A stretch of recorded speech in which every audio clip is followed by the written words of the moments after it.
നമ്മൾ തിരുവനന്തപുരം ജില്ലയുടെ കാര്യം പറഞ്ഞ പോലെ കൊല്ലം ജില്ലയുടെ കാര്യം കൂടെ നമുക്കൊന്ന് പറഞ്ഞു പോകാം. അതായത് കൊല്ലം ജില്ലയിൽ കൊല്ലം, ചാത്തന്നൂർ, കുണ്ടറ, ചവറ, കരുനാപ്പള്ളി, ചടയമംഗലം, കൊട്ടാരക്കര, പത്തനാപുരം, പിന്നെ കുന്നത്തൂര്, ഇങ്ങനെ ഇത്രയും ഇടങ്ങളുണ്ട്.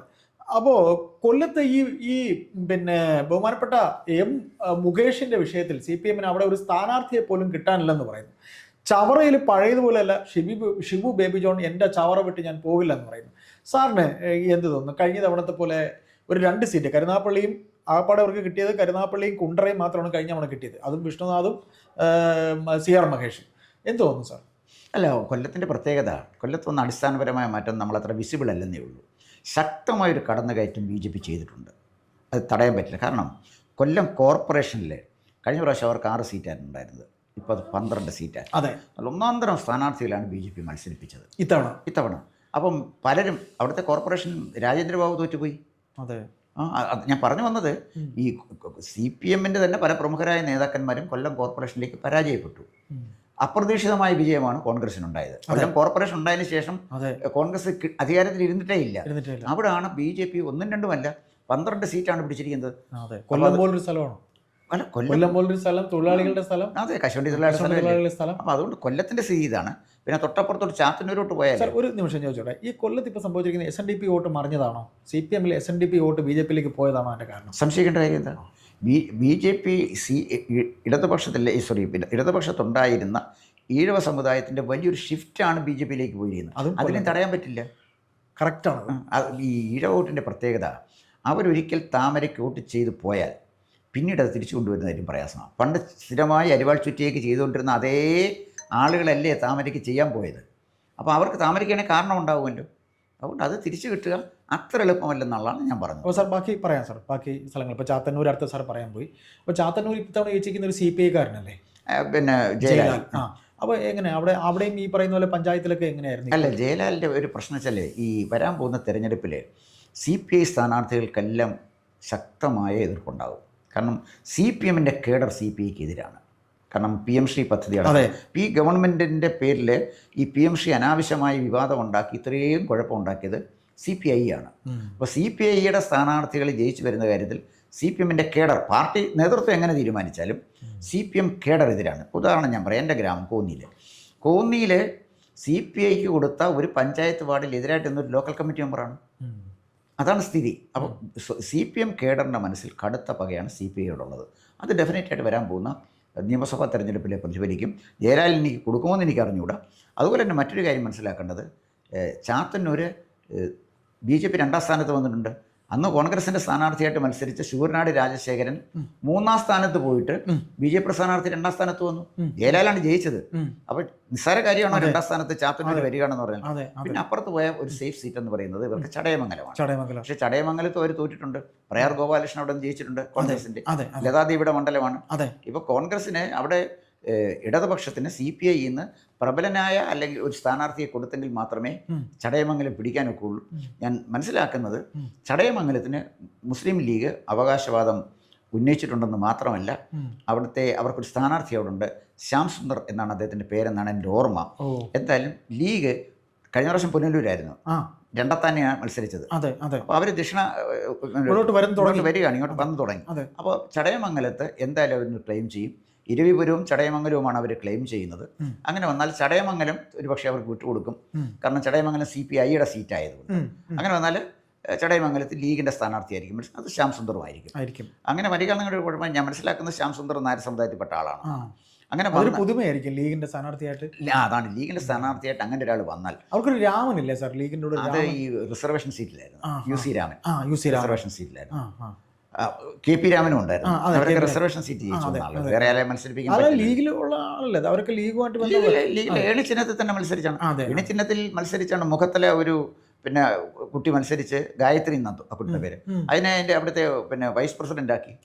ഏണി ചിഹ്നത്തിലാണ് മത്സരിച്ചത്. ഏണി ചിഹ്നത്തിൽ 2 or 3 പേര് ലോക്കൽ ബോഡിയിൽ കൊല്ലത്ത് ലീഗിൻ്റെ മത്സരിച്ചിട്ടുണ്ട്. അപ്പോൾ ഞാൻ പറഞ്ഞു വന്നത് ലീഗ് ഇങ്ങോട്ട് പിടിമുറുക്കുന്നുണ്ട്. അപ്പോൾ ചടയമംഗലത്തിൻ്റെ സ്ഥിതി അതാണ്. പിന്നെ നമുക്ക് കുണ്ടറയിലേക്ക് വേറെ സാർ പറയൂ, കറക്റ്റ് ജില്ല കണക്കാക്കി പറഞ്ഞാൽ. അപ്പോൾ പിന്നെ വരെ തൊട്ടടുത്ത് തന്നെ നല്ല പുനലൂരാണ്. പുനലൂര് സുബാലാണ് ജയിച്ചിരിക്കുന്നത്. സുബാലിന് അവിടെ നല്ല പേരുള്ള ആള്, CPIക്ക് വലിയ സ്വാധീനമുള്ള ആളാണ്. അഡ്വക്കേറ്റ് രാജു ആയിരുന്നു അവിടെ നേരത്തെ, ഇപ്പോഴത്തെ ദേവസ്വം ബോർഡ് മെമ്പർ രാജു. അപ്പോൾ അദ്ദേഹം വളരെ സൗമ്യനായിരുന്നു. അതുകൊണ്ട് രാജുവിനൊക്കെ നല്ല അക്സെപ്റ്റൻസ് ഉള്ള ആളായിരുന്നു. വനവകുപ്പ് മന്ത്രിയായിരുന്നു. പേരുദോഷമൊന്നും കേൾപ്പിച്ചില്ല, മാന്യമായി പെരുമാറുന്ന ആളാണ്. അപ്പോൾ അതായിരുന്നു പുനലൂരെ സ്ഥിതി.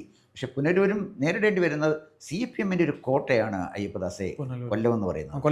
കൊല്ലത്ത് സംഭവിച്ചിരിക്കുന്നത്, കൊല്ലത്ത് CPIയുടെ വലിയൊരു വിഭാഗം ആളുകൾ CPI വിട്ടുപോയി. വായിച്ചായിരുന്ന പത്രത്തിൽ JC അനിൽ എന്ന് പറഞ്ഞ അവിടെ ഒരു CPIക്കാരനുണ്ടായിരുന്നു. അയാളുടെ നേതൃത്വത്തിൽ 10-700 കുടുംബങ്ങൾ CPIയും വിട്ടുപോയി. വലിയ സെറ്റ് ബാക്കാണ് CPIക്ക് അവിടെ ഉണ്ടായത്. പിന്നെ മറ്റൊരു കാര്യം വെച്ചാൽ CPIയുടെ ഇപ്പോഴത്തെ സംസ്ഥാന സെക്രട്ടറി ബിനോയ് വിശ്വത്തിനോട് CPI കേഡറിനൊരു അംഗീകാരമില്ല. കാരണം ഈ CPIക്കും CPMും കേഡർ സ്വഭാവമുള്ള പാർട്ടിയാണ്. അവർ ശക്തമായിട്ട് നിന്ന് ആ പാർട്ടിയെ നയിക്കുന്നവനായിരിക്കണം. അത്തരം ഒരു ഫീൽ ഉണ്ടാക്കാൻ ബിനോയ് വിശ്വത്തിന് കഴിഞ്ഞിട്ടില്ല. അപ്പം ഞാൻ പറഞ്ഞു വന്നത്, സുബാല അവിടെ ജയിക്കോ തോക്കുമോ എന്ന് എനിക്ക് പറയാൻ പറ്റില്ല. കാരണം സുബാലിൻ്റെ എതിർ സ്ഥാനാർത്ഥിയെ കൂടെ കണ്ടെങ്കിലേ നമുക്കത് പറയാൻ പറ്റുള്ളൂ. ശക്തമായ ത്രികോണ മത്സരം വരികയാണെങ്കിൽ CPIക്ക് പുനലൂര് ജയിക്കാൻ സാധ്യതയുള്ളതാണ്. ജയിക്കാൻ സാധ്യതയുണ്ട്. അതാണ് പുനലൂര്. പിന്നെ തൊട്ടടുത്ത് വന്ന പത്തനാപുരത്ത് വരുമ്പോഴേ പത്തനാപുരത്ത് പിന്നെ ഗണേഷ് കുമാറാണ് മത്സരിക്കുന്നത്. ഗണേഷ് കുമാർ വിവാദങ്ങളൊക്കെ ഉണ്ടാക്കിയിട്ടുണ്ട്. എൻ്റെ കോൺസ്റ്റിറ്റ്യുവൻസിക്ക് അടുത്തായി പത്തനാപുരത്ത് കോന്നിക്കടുത്താണ്. ഞാൻ കാൽക്കുലേറ്റ് ചെയ്യുന്നത് ഗണേഷ് കുമാറിന് അവിടെ ജയിക്കാൻ പറ്റും എന്നാണ്. കാരണം നിയോജക മണ്ഡലത്തിലെ ആളുകളെല്ലാമായിട്ടും ഗണേശിന് നല്ല സ്വാധീനം, വ്യക്തിബന്ധമുണ്ട്. പിന്നെ ചാമക്കാലയാണ് മത്സരിക്കുന്ന. സാർ അതിൽ ഒരു വർത്തമാനം കേൾക്കുന്നുണ്ട്. ചാമക്കാലക്കെതിരെ ഈ ചാമക്കാല ആവാതിരിക്കാനായിട്ട് നമ്മുടെ ഇദ്ദേഹമില്ലേ, നമ്മുടെ കൊടിക്കുന്നിൽ സുരേഷിന്റെ ആൾക്കാർ കൊടുക്കുന്നിൽ ആരെയോ അവിടെ നിർത്താൻ ഉദ്ദേശിക്കുന്നുണ്ടെന്നൊരു വർത്തമാനമുണ്ട്. കൊടുക്കുന്നില്ല. അങ്ങനെയായാലും എന്തായാലും പത്തനാപുരത്ത് ഗണേശൻ ചാമക്കാല അവിടെ വർക്ക് ചെയ്തു തുടങ്ങി എന്നാണ് കോൺഗ്രസ്സുകാരായ എൻ്റെ ചില സുഹൃത്തുക്കൾ പറയുന്നത്. ചാമക്കാലയുടെ വർക്ക് തുടങ്ങി. തീർച്ചയായിട്ടും. പക്ഷേ എന്തായാലും ഗണേശനെ തോൽപ്പിക്കാൻ ചാമക്കാലയ്ക്ക് കഴിയുമെന്ന് എനിക്ക് തോന്നുന്നില്ല. ഇപ്പോൾ ഇലക്ഷൻ വരാറാകുമ്പോഴേ നമുക്ക് അറിയാനൊക്കത്തുള്ളൂ. പക്ഷേ ഗണേശന് സുരക്ഷിതമായ സീറ്റ് തന്നെയാണ് പത്തനാപുരം. അതാണ് പത്തനാപുരത്തിൻ്റെ സ്ഥിതി.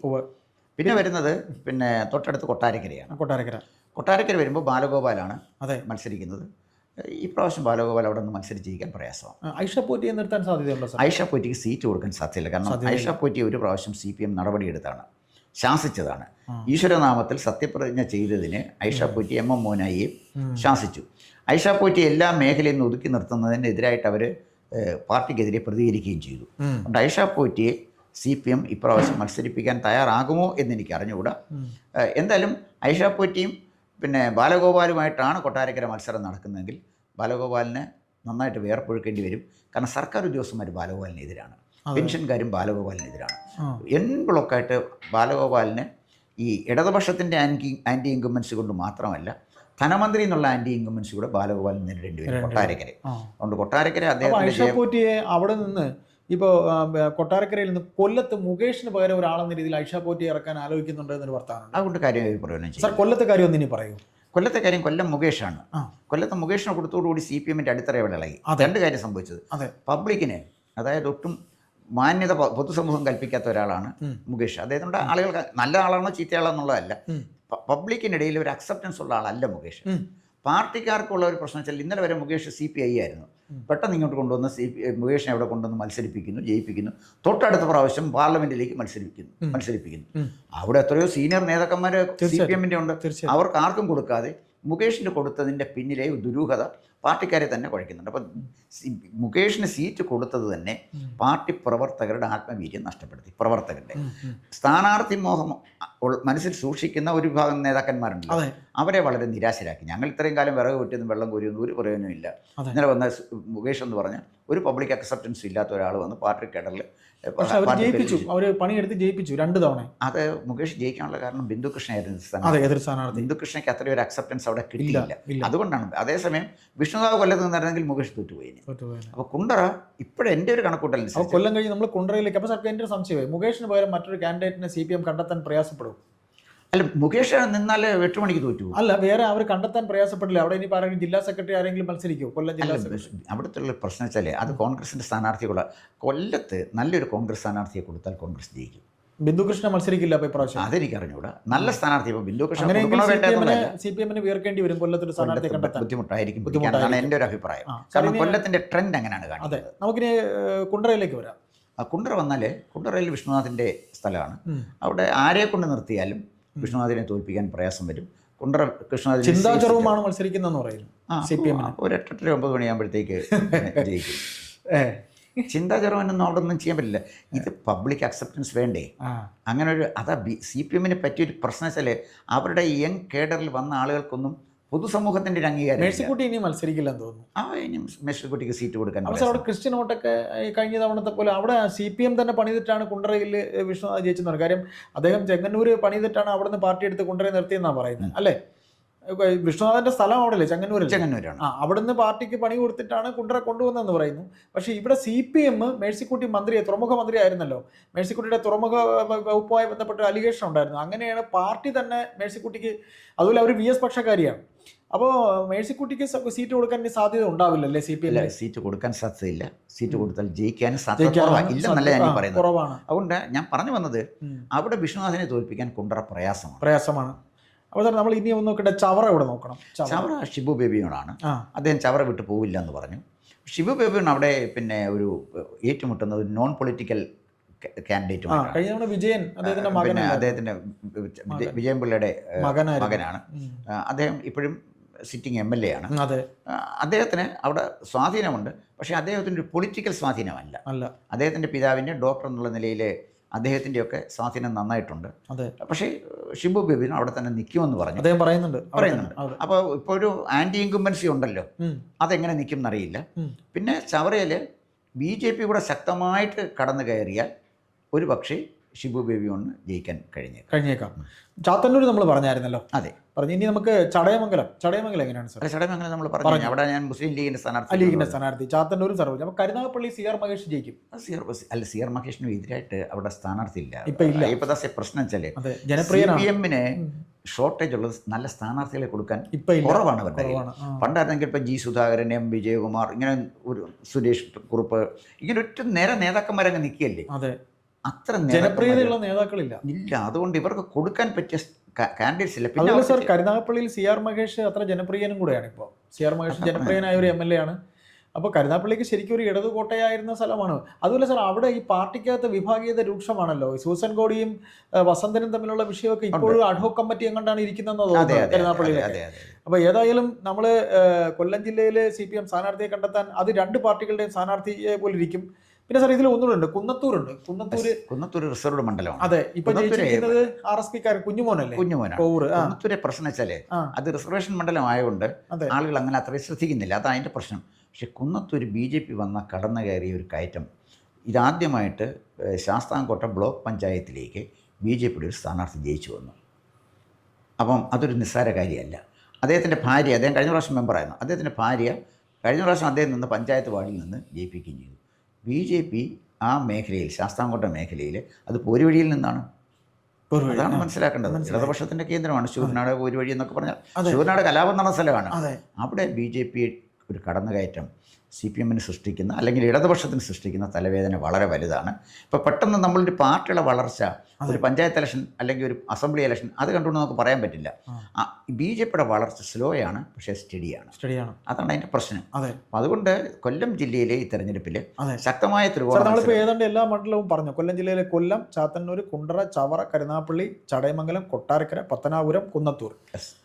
അപ്പോൾ ഒരു ഇതിൽ ഏറ്റവും പ്രധാനപ്പെട്ട ഒരു പോയിന്റായിട്ട് എനിക്ക് തോന്നിയത് SNDP വോട്ട് BJPയിലേക്ക് ഒരു സ്ലോ ആൻഡ് സ്റ്റഡി ഒഴുകിക്കൊണ്ടിരിക്കുന്നു. സാർ പറഞ്ഞതിൽ എനിക്ക് ഏറ്റവും പോയിന്റായിട്ട് തോന്നിയതാണ്.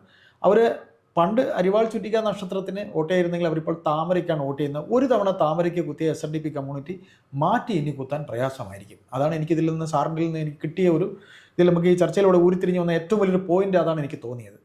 അപ്പോൾ ഇതിലിപ്പോൾ നമ്മൾ ഇത്രയും കഴിഞ്ഞ തവണ ചവറയല്ല കുണ്ടറയും കരുനാഗപ്പള്ളിയും മാത്രമാണ് കോൺഗ്രസിന് കിട്ടിയത്, അല്ലെങ്കിൽ UDF-ന് കിട്ടിയതെങ്കിൽ ഇത്തവണ മിനിമം 4 സീറ്റ് അല്ലെങ്കിൽ 5 സീറ്റെങ്കിലും പ്രതീക്ഷിക്കാം അല്ലേ? അല്ല, UDF നില മെച്ചപ്പെടുത്താനാണ് സാധ്യത. പിന്നെ നമുക്ക് ഇടതുപക്ഷത്തിന് ഏതാണ്ട് ഒരു അത്യാവശ്യം ഉറച്ച സീറ്റായിട്ട് കിട്ടാൻ സാധ്യതയുള്ള പുനരൂര് അവർക്ക് കിട്ടാൻ സാധ്യതയുണ്ട്. ചടയമംഗലം അവർക്ക് കിട്ടാൻ സാധ്യതയുണ്ട്, കാരണം ലീഗാണ് അവിടെ മത്സരിക്കുന്നത്. അതെ അതെ. അതുകൊണ്ട് ചിലപ്പം അത് കിട്ടുമായിരിക്കും. പിന്നെ നമ്മൾ പറഞ്ഞ വിട്ടുപോയൊരു സ്ഥലമുണ്ട്, ഇരവിപുരം ഉണ്ട്. ഇരവിപുരം ഉണ്ട്, അതാണ് ഞാൻ ഒന്നുകൂടെ വായിച്ചത്. അപ്പോൾ ഇരവിപുരത്ത് ഇപ്പം പിന്നെ നൗഷാദാണ് ജയിച്ചിരിക്കുന്നത്. അതെ അതെ. അപ്പോൾ കോൺഗ്രസിൻ്റെ ഒരു സ്ഥാനാർത്ഥിയെ കൂടെ കണ്ടെങ്കിലേ നമുക്കത് പറയാൻ പറ്റുള്ളൂ. അപ്പോൾ കോൺഗ്രസിൻ്റെ ഒരു സ്ഥാനാർത്ഥിയോടെ വരും. കോൺഗ്രസ് കുറച്ചുകൂടെ ജനപ്രിയനായ ഒരു മുസ്ലിം സ്ഥാനാർത്ഥിയെ അവിടെ കൊടുത്താൽ നൗഷാദിൻ്റെ സ്ഥിതി എനിക്ക് പറയാൻ പറ്റില്ല. പക്ഷേ നൗഷാദ് എല്ലാവരുമായിട്ട് നല്ല ബന്ധം പുലർത്തുന്ന ആളാണ്. ആ നിയോജക മണ്ഡലത്തിലൂടെ നടക്കുന്ന കൊടുക്കുന്ന സീറ്റ് ഒരു കാലത്ത് RSPക്കാരനാണ് ജയിച്ചിരുന്ന സ്ഥലം. ജയിച്ചിരുന്നു. അതെ അതെ. ഇപ്പൊ അവിടെ തർക്കം നടക്കുന്നുണ്ട്. കോൺഗ്രസിനല്ല സാർ, അവിടെ RSP തന്നെ ആര് മത്സരിക്കണം, പുറത്ത് നിന്ന് ഒരാളെ കൊണ്ടു നിർത്താൻ അവർ സമ്മതിക്കില്ല ഇരവിപുരത്ത്.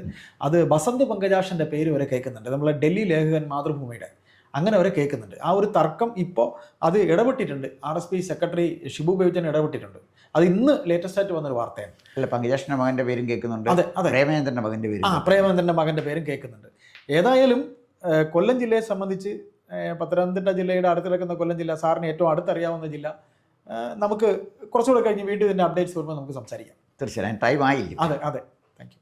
കൂടുതൽ വാർത്തകളും വിശേഷങ്ങളും നേരിട്ട് ലഭിക്കാൻ ജനങ്ങളിൽ നിന്ന് ജനങ്ങളിലേക്ക് ജനഭൂമി ന്യൂസ് സബ്സ്ക്രൈബ് ചെയ്യൂ. ബെൽ ബട്ടൺ അമർത്താനും മറക്കരുത്.